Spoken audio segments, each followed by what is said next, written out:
Hello and welcome to Overtime Hockey Talk. My name is Mark Paul. My co-host Justin Baker and I practicing social distancing by doing a Skype call together. And on today's episode, we continue our top 10 players from different franchises across the NHL.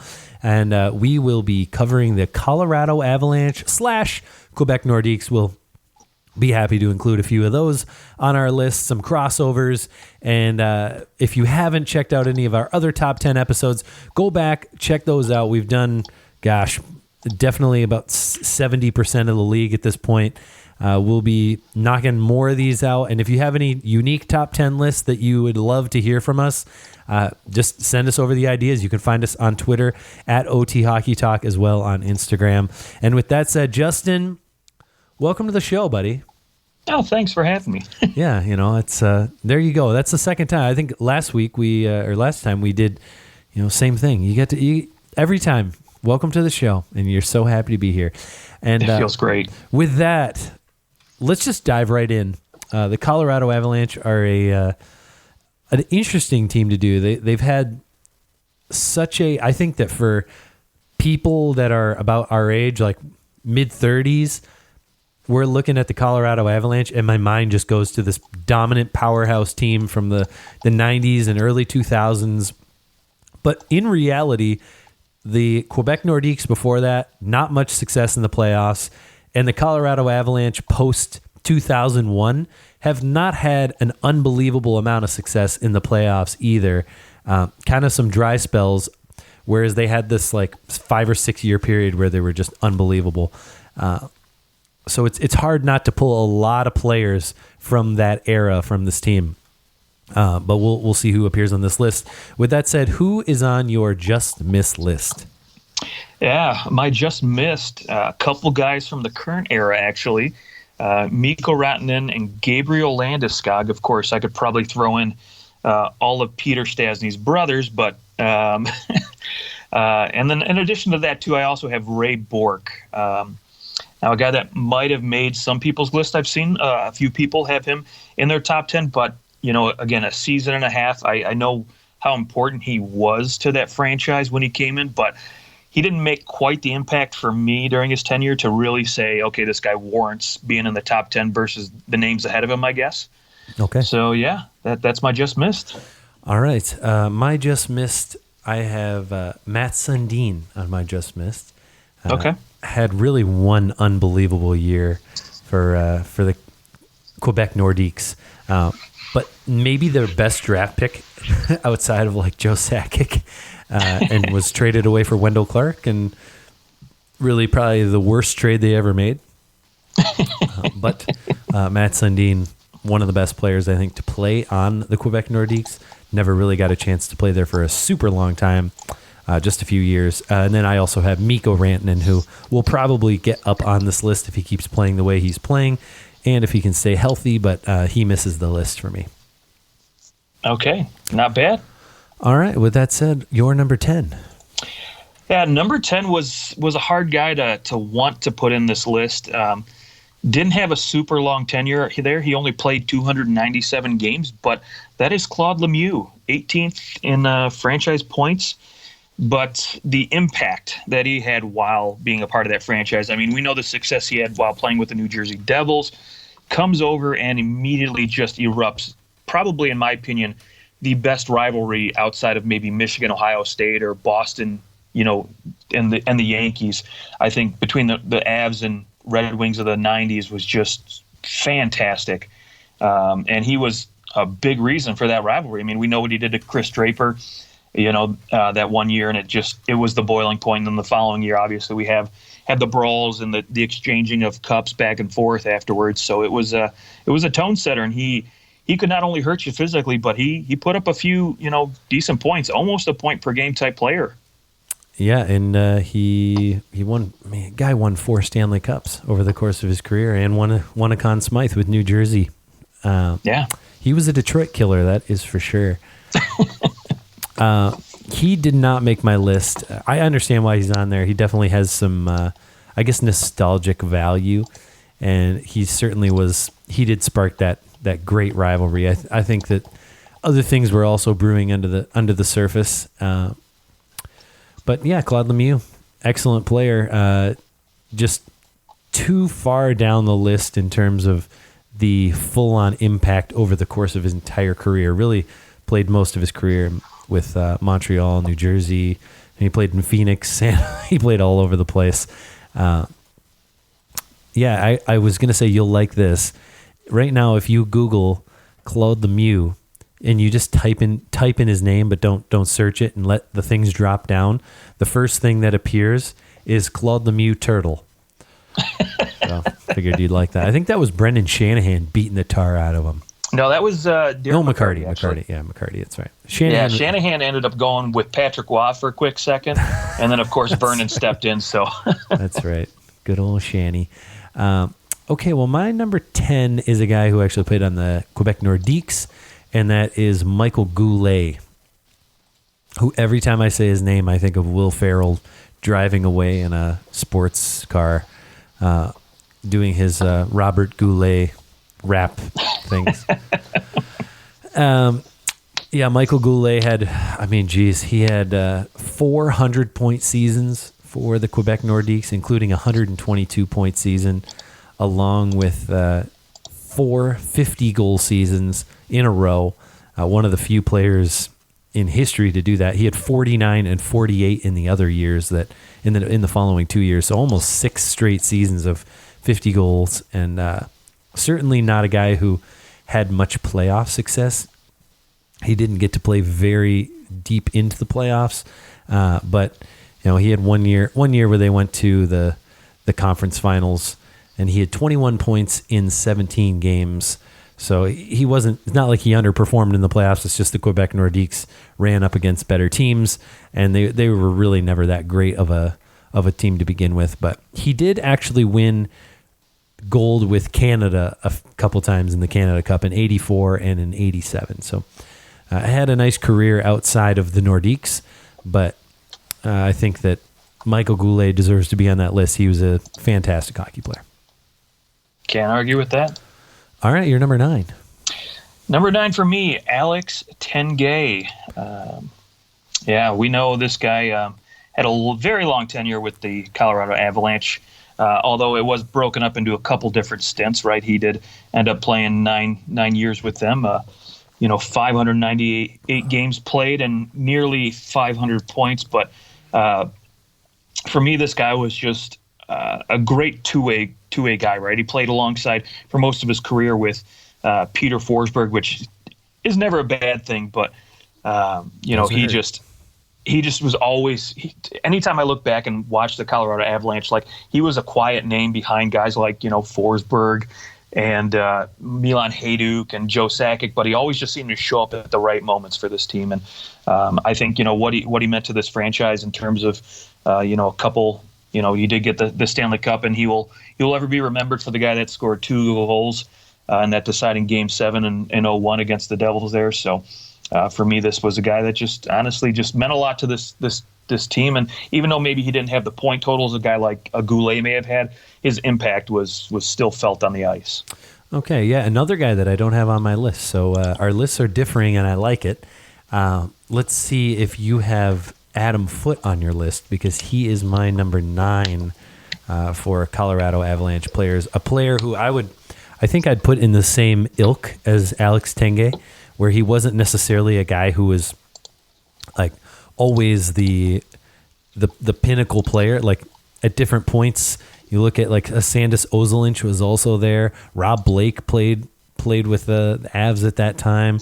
Of course, Ray Bourque was there for one of the cups, but Adam Foote was just kind of that steady, stay-at-home guy. He never put up huge points. I think his best point season was 31 points. But this is a time where the stay-at-home defenseman was so important. He did also go and win a gold medal in 2002 with Team Canada. So obviously a guy who was regarded as one of the top defensemen in the NHL. If you're playing defense on Team Canada, you're a pretty darn good defenseman. Wins both Stanley Cups with the Avs, and I think, and he also played for the Quebec Nordiques for 4 seasons before that. So a guy who was just around forever. He left for a few years and went to the Blue Jackets for 3, but then came back to the Avs, played another 4 seasons there. So just essentially a lifer. And I think when you consider the way that the Avs played with such high level of skill, but that incredible grit and just the ability to beat you in and along the boards. Like you think of Forsberg and you think of like Milan Hajduk, these guys who could just use their body to create space. And you throw Adam Foote in there. You always had to have your head up. You got Adam Foote or Rob Blake on the ice, and you could get destroyed at any point. Well, there you go.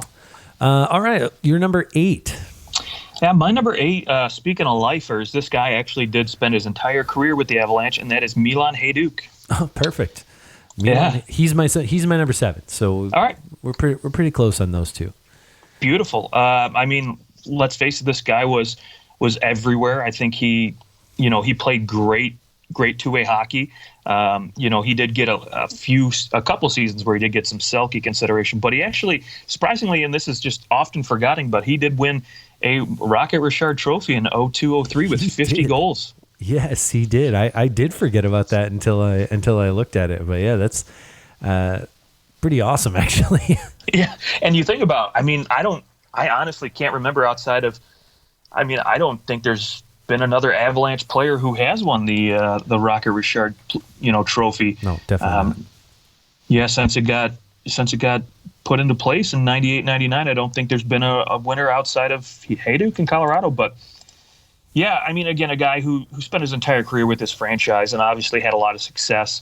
What he meant to this team on and off the ice, and I think there's not too much that can't be said that wasn't already said about this guy. And anybody who's been following this team for a while knows this guy's name. He's synonymous with Colorado, much like Patrick Waugh or Joe Sakic maybe. Yeah, he definitely was, because he was there not for the first Stanley Cup, just the second one. Right. He was a rookie in 98-99. Was actually drafted in the 4th round in 1994. So it plays 5 years in the Czech Extraliga League and manages to come over and make a huge impact in the NHL. But yeah, that one season really stands out. 98 points, 50 goals in a time where 50 goals was unbelievable. Like 50 goals then was like scoring 60, 65 now. Right, and you look the next year, the Rocket Richard Trophy, you had Rick Nash, Kovalchuk, and Iginla all win it with 41 goals. 41. Yeah, not too many. So yeah, no, I would Milan Hajduk is definitely, the fact that he's a lifer is pretty cool, and always was a solid player. Like never, other than like his last year, and it was the lockout year anyways. He only played 29 games, had 11 points, but other than that, always put up good, decent point totals, was always an impact player. And I would definitely agree having him on this list. My number 8, though, I had him at number 7. My number 8 is actually the current captain of the Colorado Avalanche, and that is Gabriel Landeskog. Okay. He's actually 6th all-time in points already. He's played 633 games, believe it or not. Has played almost 100 more games than Peter Forsberg has played. Wow. He's played more games than just so many of these guys that you'd think, oh, yeah, okay, they're synonymous with Colorado Avalanche. And Gabriel Landeskog has been there for a while. His rookie season was, 2010 with the Avalanche, or 2011? 11, yep. Has played every year since. So that's I think that he'll probably be a lifer there too. Like I would think that would be their goal, at least for his entire prime. And he's a guy that when all is said and done, you look at the way that he's been putting up points, where he sits 6th right now, and he's not too far off of Alex Tenge. He's definitely not catching Nathan McKinnon anytime soon, but it's not out of the realm of possibility that when all is said and done, he's got more points than Peter Forsberg. Yeah, I don't disagree with that. I think, you look at this guy, and even though he plays a physical, bashing style of hockey, I think he's still fast and smart enough now, evolving with the NHL, to where he doesn't need that as much in his game as he did when he was a little bit younger. And, he's managed to stay pretty healthy for most of his career. I mean, I think the least amount of games he played in a season outside of the lockout in 13 was 72. So that's fairly impressive on its own right. But it's funny to me because when he came into the league at 19, I mean, he was immediately made captain of this Avalanche team. And they were at the bottom of the league, but he won the Calder, and they, decided next year, like, hey, we're making this guy captain. And, if he does stick out his career there till 40 years old or whatever, he could be the longest serving NHL captain on a single team ever. Yeah, it's true. All right. Now to your number. Who's your number 7? My number 7, a guy who came in on their second Stanley Cup. That's Rob Blake. Okay, Rob Blake, another guy who did not make my list. Yeah, you know what? When you look at like high impact players, he was that kind of guy, right? Came in the middle of 2000, 2001, and just literally brought a cannon of a shot to that blue line. I think one of my favorite moments is when, I can't remember what Stanley Cup it was, but he just ripped one right past, or no, it was the 01 Stanley Cup final where he ripped one right past Marty Brodeur, and he got paired with Adam Foote, who was another guy that just had a cannon of a shot. But those guys were at that time just like the shutdown pair in the NHL. I mean, they literally you couldn't score a goal on those guys. And the great thing was they had the opportunity to have Ray Bourque on another pair, and it's like, man, if you can't score against these guys, now we got to go up against Ray Bourque. It never worked out well for anybody. And he still managed to put up 2, which was crazy. He put up some pretty decent point numbers. He did during Colorado. I mean, he could still put up 50, 40 points, and at that time for a defenseman, that was still pretty good. And he, that's why he always finished in the top 5, usually voting for the Norris Trophy for his first few seasons in Colorado. All right. Rob Blake, another guy, misses my list. Definitely no problem with him being there. But yeah, missed my list. And onto my, so that was your number 7. That was my number 7. Onto my number 6, a guy who missed your list, Ray Bourque. Okay. I think the single most important player to play for the Colorado Avalanche in terms of that 2001 Stanley Cup championship. I don't think they win without him. I think he was truly the driving force. I know that he wasn't. I mean, he had 59 points in 80 games in 2001. I mean, that's a great season in and of itself. And he was, how old was he in that year? He was 40 years 41? old. 41 that season. He put up good numbers in the playoffs too, had 10 points in the playoffs, 4 goals in the playoffs, almost matched his entire season. He had 7 in the regular season. That team lived to win a Stanley Cup for Ray Bourque. And it was truly one of the most magical stories of a player like going somewhere to win the cup that I've ever seen, like in sports, going somewhere to win the championship, players rallying around them, him making such an impact. And the fact that he was like definitely at the end of his career. He was older. He probably could have played again. He could have played another year. They might have won another cup if he had stayed, but went out on top. Like, how many players do you see? They retire on top. They get traded somewhere and they like couldn't win it where they were at. Like, and not to mention that, but he is like definitely top 10 defenseman of all time, especially in terms of point. I mean, the guy has almost 1,600 points. That's crazy. For a defenseman. And over 400 goals for a defenseman is outrageous. Yeah, and what's crazier to me is the fact that like he goes in there in 2000, doesn't win a Stanley Cup his first year, right? So you think that driving force would kind of, wear off, like, oh crap, we couldn't get one for Ray. But he comes back again for another season, says, I still want a shot at this. And then they go out and do it. That was a great moment when Joe Sakic doesn't even take the Stanley Cup and lift it. He just immediately gives it to Ray Bourque and says, dude, this is yours. Like, take it and go. Yeah, unbelievable.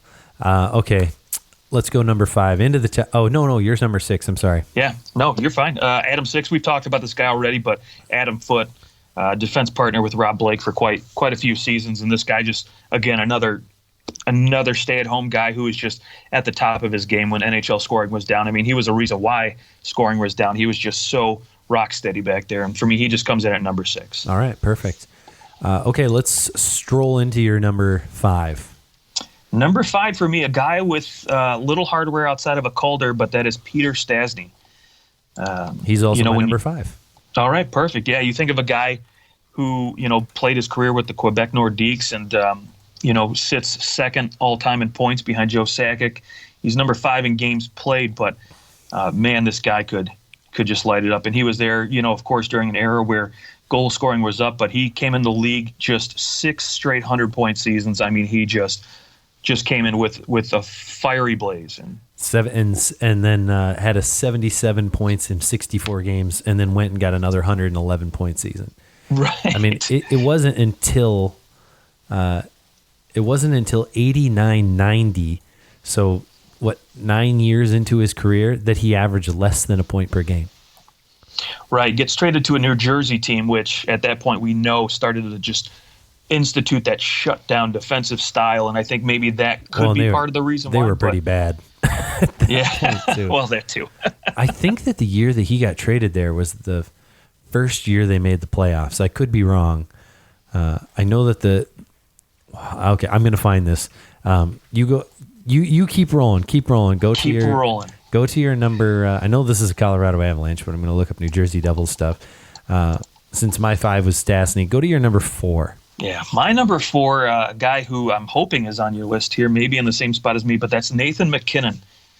I mean, we know how good this guy is, right? He came into the league, and he was just an average 50, 60-point guy, and then just blew up the last few seasons, right? And he, to me, is a guy who has the ability and talent, and he's still only 24 years young.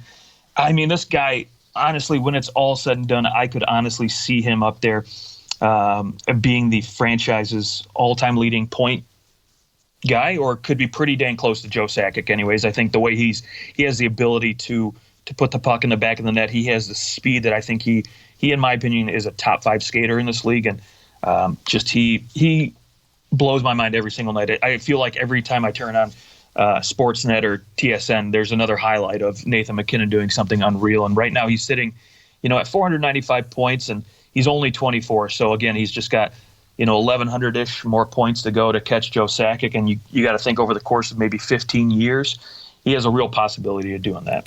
Yeah, I would agree with that. He actually is my number 4 as well, so that works out really perfect. So I couldn't remember what year this happened in, but I can tell this story. I know this has nothing to do with the Avalanche at all, other than the fact it does have something to do with Colorado, because the New Jersey Devils did used to be the Colorado Rockies. Right. So this ties in. We can have our fun, eat our cake, and have our cake, eat it too. So 87-88 was the first year the New Jersey Devils made the playoffs. It's the final day of the regular season. They're tied with the New York Rangers for the final playoff spot in the division. And New York beats the Quebec Nordiques 3-0. The Quebecs, they're the Devils. They have to beat the Chicago Blackhawks to make the playoffs. They're trailing 3-2 in the third period, and John McClain ties the game. With I think with the goalie pulled. I can't remember if that was with the goalie pulled. You go to overtime. The Devils are it's overtime, right? There's like 2 minutes left. The Devils cannot tie in overtime. They'll miss the playoffs. They pull their goalie in overtime, and they score the winning goal and make the playoffs for the first time ever. That's crazy. It is crazy. If you can go back and if you can find the YouTube video of it, it's pretty epic. But that's got to be the best. Like, I scored and made the playoffs. Other than that, I'd say that's even better than when the Flyers and the Rangers were in that shootout together, and whoever won the shootout made the playoffs. Yeah, that was pretty good too. That was a good one. Okay, well, here we are, top 3 Colorado Avalanche of all time. I'm betting that a goalie is in this top 3 for you. I'm betting it's probably in there for you as well. Well, my number 3 is a goalie. Okay. I'm gonna go ahead and say my top 3 all in a row, and then I want you to say your top 3, and then we'll go at it like a bunch of I don't know what we're gonna go at it like. Wildebeest. There you go. My number 3 is Patrick Waugh. My number 2, Peter Forsberg. number one, I think you're insane if you don't have Joe Sakic as your top Avalanche Nordique. Played on both franchises, all-time, everything. That is my top three. Who's in your top three? It is exactly the same as yours. Okay, well, we'll see you later, guys. I mean, okay, so let's just roll in there. Number 3, Patrick Roy, right? We know the guy, to me, it's funny, we just did a Montreal Canadiens top 10, and he makes both of our lists there and then comes into Colorado and makes both of our lists here. And there's a good reason for it, right? We mentioned it briefly in our last top 10 that, he was a big part of why the Canadiens or the Colorado Avalanche won both their Stanley Cups. I think he did. Yeah, he did get a Conn Smythe trophy. I can't remember what year it was off the top of my head, but Sakic? No. Patrick Roy. I'm sorry. Oh, Conn Smythe trophy was in both years. He won the. Oh no, I'm sorry. It was in 2001. He won the Conn Smythe. 1996 was Joe Sakic. That's what it was. Yeah. So Joe Sakic. I mean, he only had in the playoffs that year. He only had 34 points in 22 games. No big deal. Only 18 goals. Disgusting. I mean, you look at what he did in 2000, 2001, only a .934 save percentage, a 1.7 goals against. He was a big reason why they won the Cup that year. I mean, you had a lot of powerhouse teams like Dallas, Detroit, New they went Jersey, against the Devils, who had won the Cup the year before. Yeah. So, again, you kind of had to play that shutdown hockey, and, I mean, Colorado could still put up a good number of goals on you, but he was, I mean, yeah, Patrick Roy was just a beast and known for his Statue of Liberty save, and I'll tell you what, I still glad he was on that Avalanche team because in my opinion, he was the reason they got over that hump. Oh, absolutely. I mean, I think that Peter Forsberg is the best player to ever play for them, but I think that Joe Sakic is in terms of talent, Peter Forsberg is the best player ever. Okay. But he just didn't play long enough. He was injury prone, and that certainly is a part of the game. I mean, he only played 544 games. Sakic played 330 more games than he did. So that's just, in terms of impact, and that doesn't even include his games as a Quebec Nordique, where Sakic played 508. So it's just, Peter Forsberg just didn't play long enough to overcome Joe Sakic, but he averaged almost 1.3 points a game as an Avalanche. That's insane. 705 points in 544 games. It's just magical. He averaged almost an assist per game, 0.925. Whew.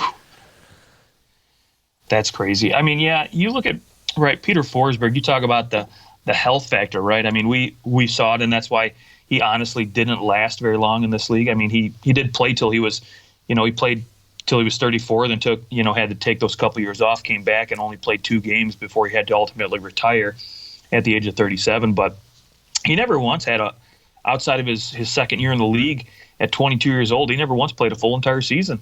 Yeah, it's pretty crazy. Yeah. It's one of those, what might have been if you had been healthy? What would have your career looked like?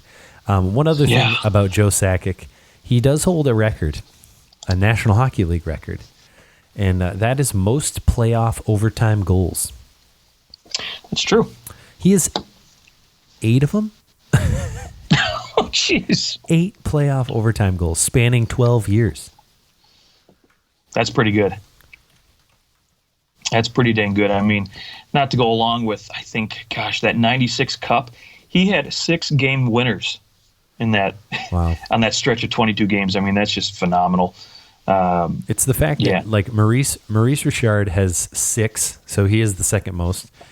2 guys have 5. One is Patrick Kane, and then there's a bunch of guys with 4. Wow. So I mean, nobody's close to him. I mean, Patrick Kane's the only one who's even close to him, and he's not making the playoffs anytime soon. So.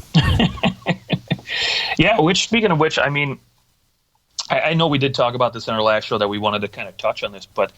How do we think the NHL season's gonna fare if it starts back up? How do we go about deciding playoffs? And are we gonna stick with the same format? Are we gonna try something different here? I'd love to hear your opinion on this. Yeah. Well, okay. So that's our top 10.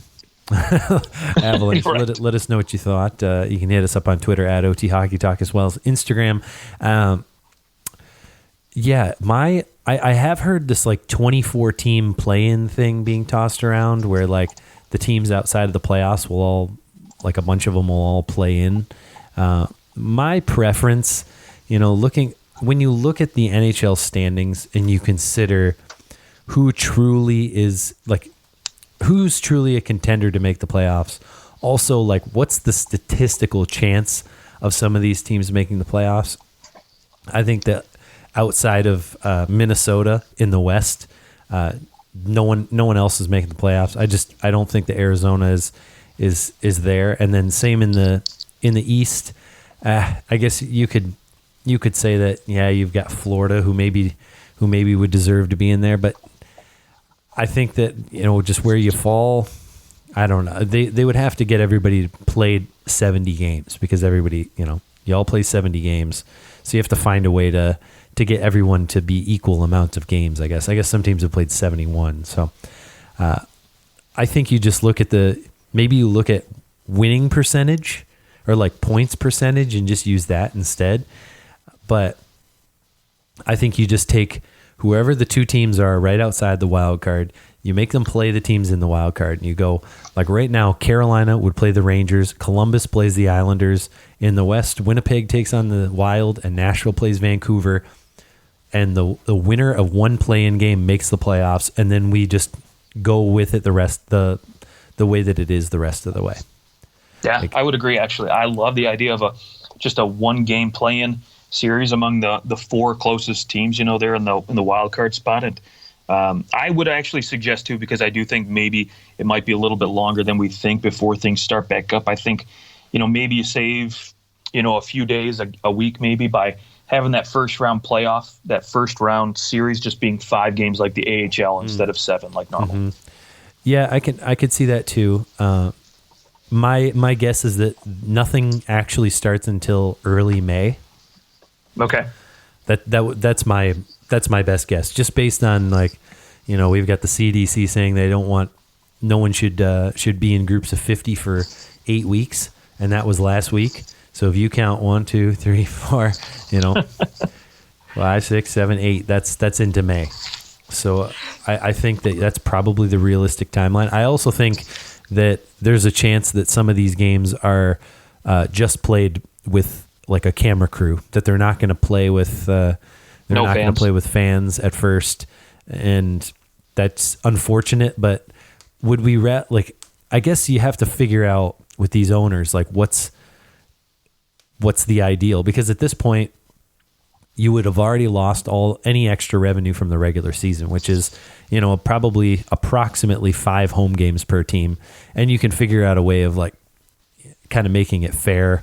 The teams that had a lot of home games left, probably you're taking a pool of money and you're splitting it equally so that everybody gets that money. But I think you just kind of have to take your licks at this point.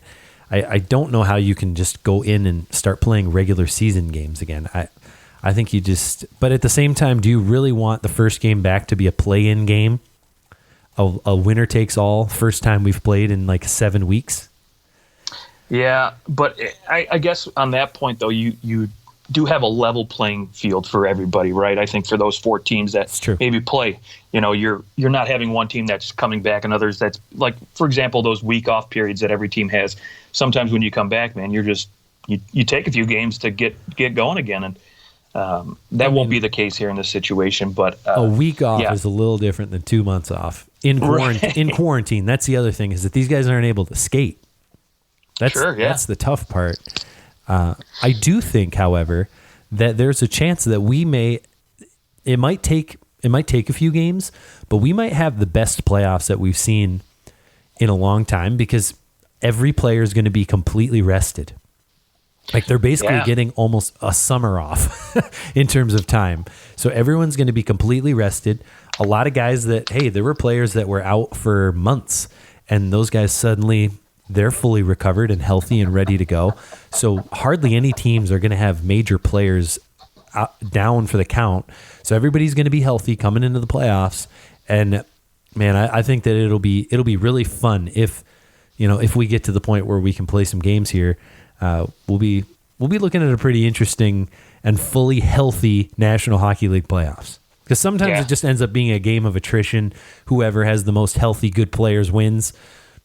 But I don't think that'll be the case this year. So there's at least that. Yeah, I would agree. And I think, you look at the team we just did a top 10 on, the Colorado Avalanche, right? Kadri, McKinnon, these guys were all, injured, and they had a huge IR list. And, if they somehow, just start the playoffs right away and don't have to do any regular season games, this team, lucks out and they don't slip because of all these injuries, or maybe don't fall to third. And so now they've secured that home ice, at least for the first round, and, come in healthy and ready to go. And that would be, like you said, that'd be real exciting. Yeah, I think, who do you think is the team that's going to get the most screwed? I think the Florida Panthers, right? Yeah. I look at them; they're a point outside of being in that top 4 wild card spot. I don't know, but they haven't played that, like the Rangers have played that extra game. Yeah, so I mean, if you take win percentage, right, then you can go by that margin, I guess.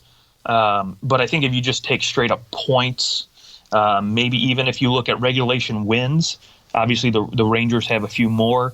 I obviously we don't know what the NHL is going to do, or maybe what their tiebreaker would be, or how they would judge this sort of thing. But obviously, I think Florida's sitting at number 5 in the wild card spot. If they did go off straight off points right now, they would be the team that I could see being most pissed off about this. Yeah, I would agree. All right, well, we'll keep monitoring the situation, but until then, top 10s coming at you. If you have some other ideas for some cool top 10s, it doesn't have to be teams, could be we should start doing some international top 10s. That would be fun too.